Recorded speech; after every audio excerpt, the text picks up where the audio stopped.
Hello everyone, welcome to Malik Joe 34 channel. This is Malik Arjun.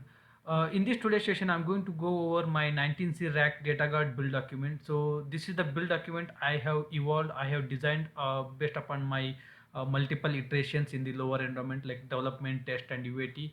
So based upon those multiple iterations, I came up with this build document. I use this build document for building a data guard setup for many of the customers. So basically you should understand what is the build document. Build document is a document where it contains only commands, and you have to just copy commands from this build document and execute in your production environment.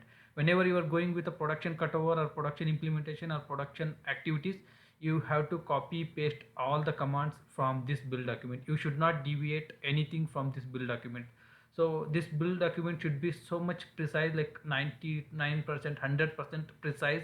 All the commands should be tested and validated in your lower environment. So I'm going to go over entire this 19C rack data guard build document, which I use for many customers.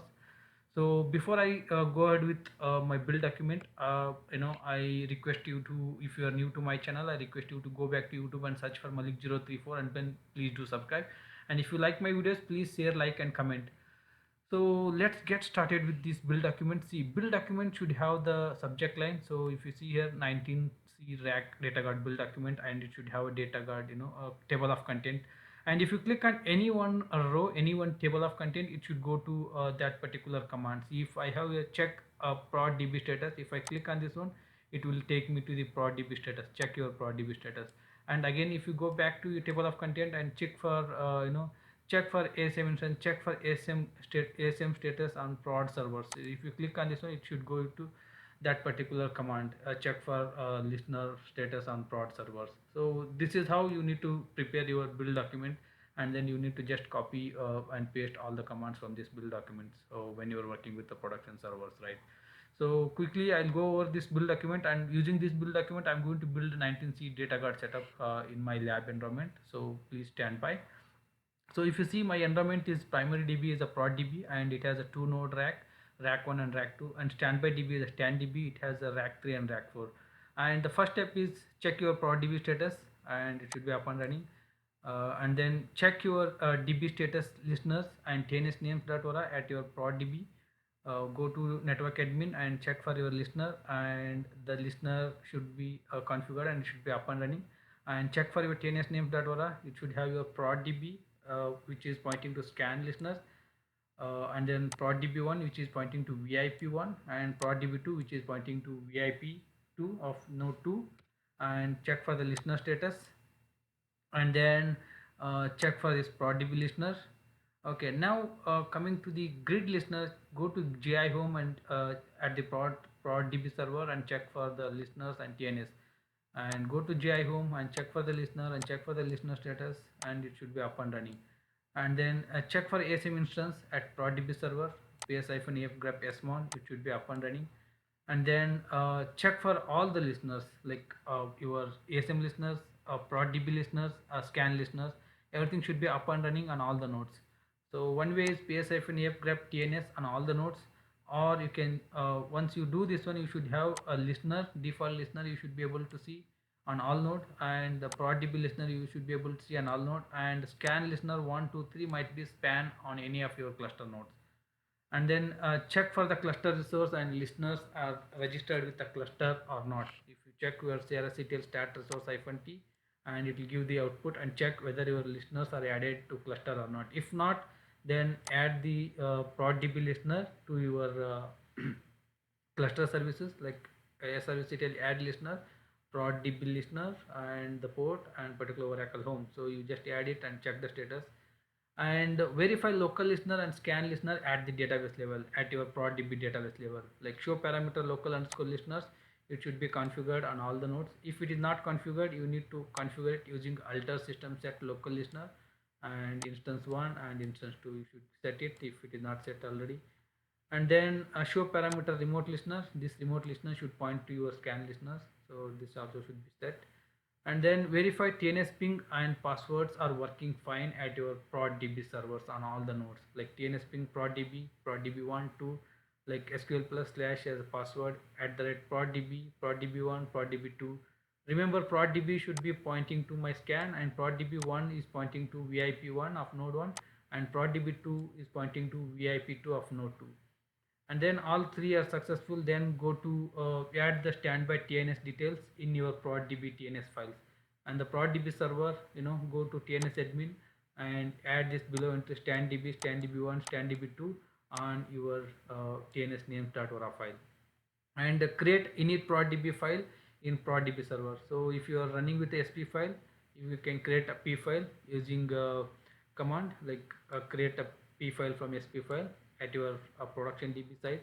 And then once the p file is created, and copy that p file to rack stand_db1 and stand_db2 in both your stand_db server. You just copy to dbs location, right? And then copy the local password file from asm at your production site. If your production db and having a production db password file into asm, you can copy it locally into your local storage. How you can copy? Pwget db unique name and prod_db. So if you run this command, it will tell where is my password file is, and then you can use pw copy, and then that location, whatever you get it from here, copy that location here, and then where you want to copy under temp. I want to copy my password file. Once you copy locally your password file, and then copy it to standby node 1 and standby node 2, both node you can copy, transfer it using scp. And then once you transferred, and you can move it under dbs location on rack 3 and rack 4. Under dbs location I moved it here. And then what I'm doing here, at the standby side, I am creating stand_db directory inside my data disk group, and I'm going to copy from a local temp directory whatever the password I copied at my standby side. I'm moving or copying from the temp location to asm disk group at standby side. And then once that is done, I'll do production pre-checks. What are my production pre-checks? I'll connect to my production database, and I'll verify my password is working fine and the force logging is enabled. And once that is done, I will check for my redo log groups using this command. It will give how many redo log groups, how many threads I have, and then based upon this output, I will add my standby redo logs at my production server. So for that, I will run this standby redo log. If I did not get any output, if the standby redo logs are not added, I will add using this command like alter database add standby log file thread 1, thread 2, thread 3, whatever nodes I have, those many threads, I will add those groups with whatever size I have. And then once I add my standby redo logs, I'll verify standby redo log using this command at my production db side. Once I verify my standby redo logs, I will set data guard parameters at my production DB side. What are those data guard parameters? Log archive config, standby file management, log archive dest 2, log archive dest state 2, and file server.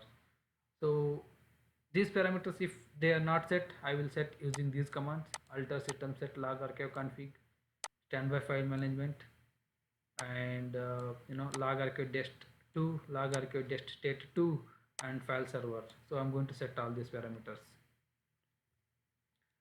Okay, so once standby data guard parameters are set at my production side, I will create a data guard restore script. What data guard restore script should contain? Rman target sys my production database and auxiliary database sys oracle at that standby. So this command should work, and I'm going to verify this command, and then I'll allocate the channel.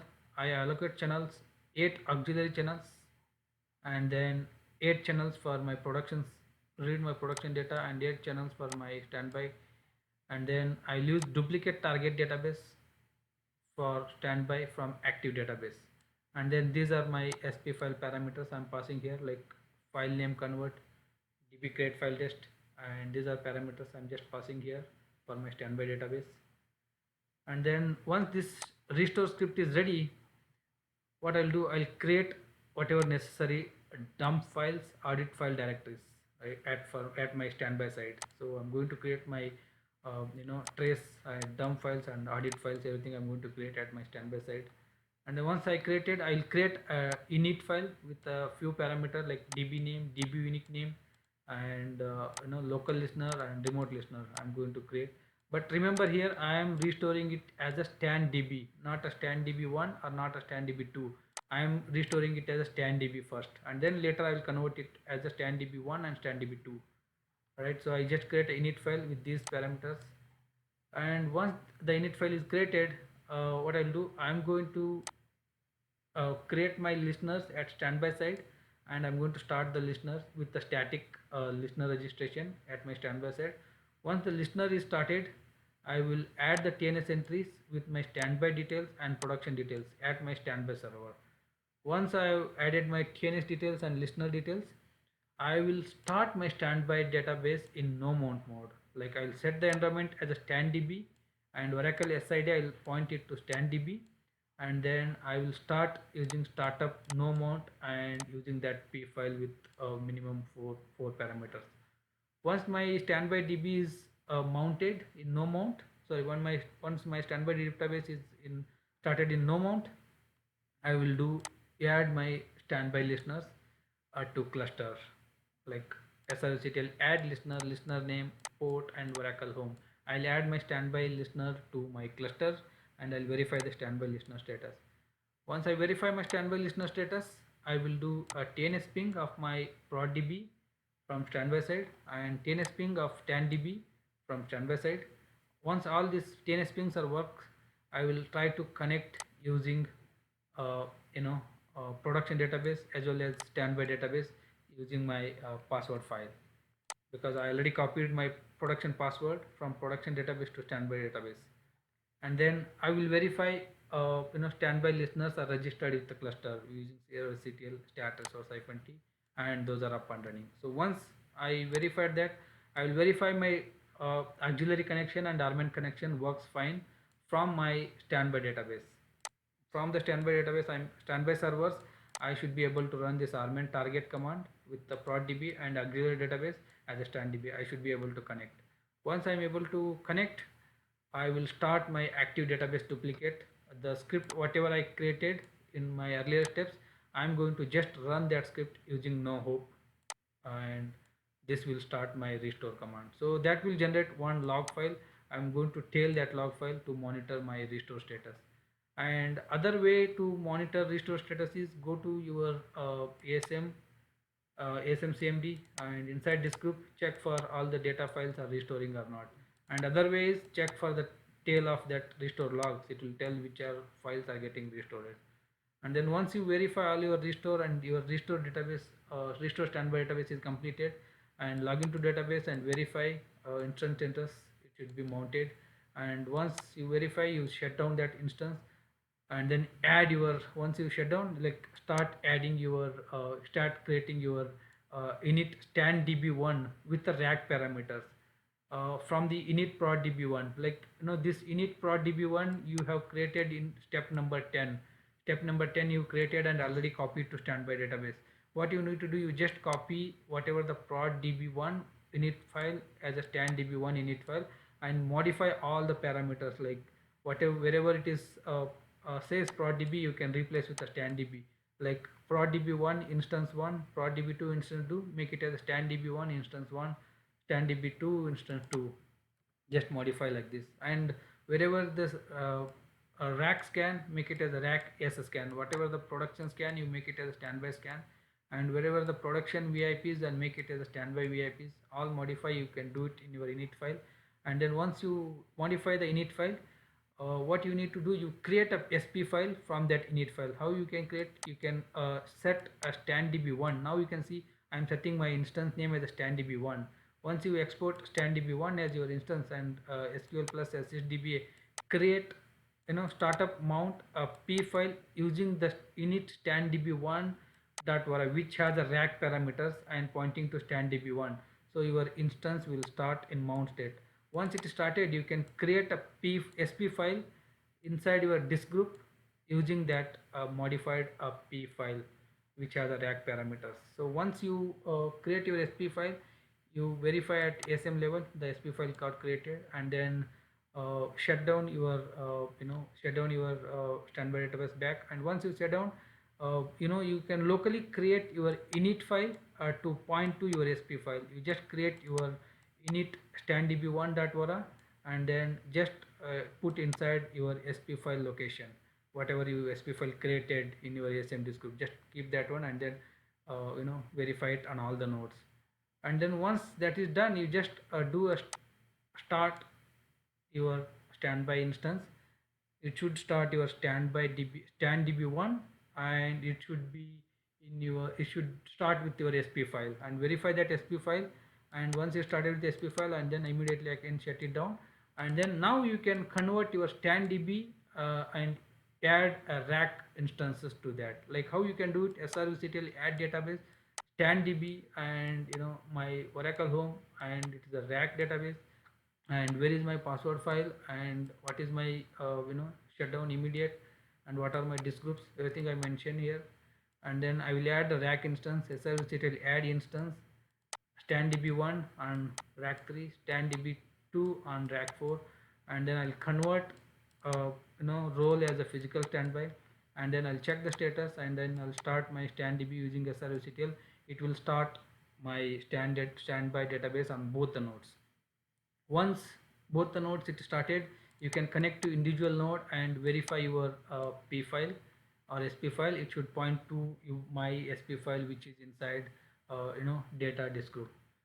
So once you verified your rack database is up and running on all the nodes, what you need to do, you enable log archive destination, log archive transition at your production site. What you do, you connect your production database, and you do show parameter log archive dest state 2, which is disabled, which is deferred earlier.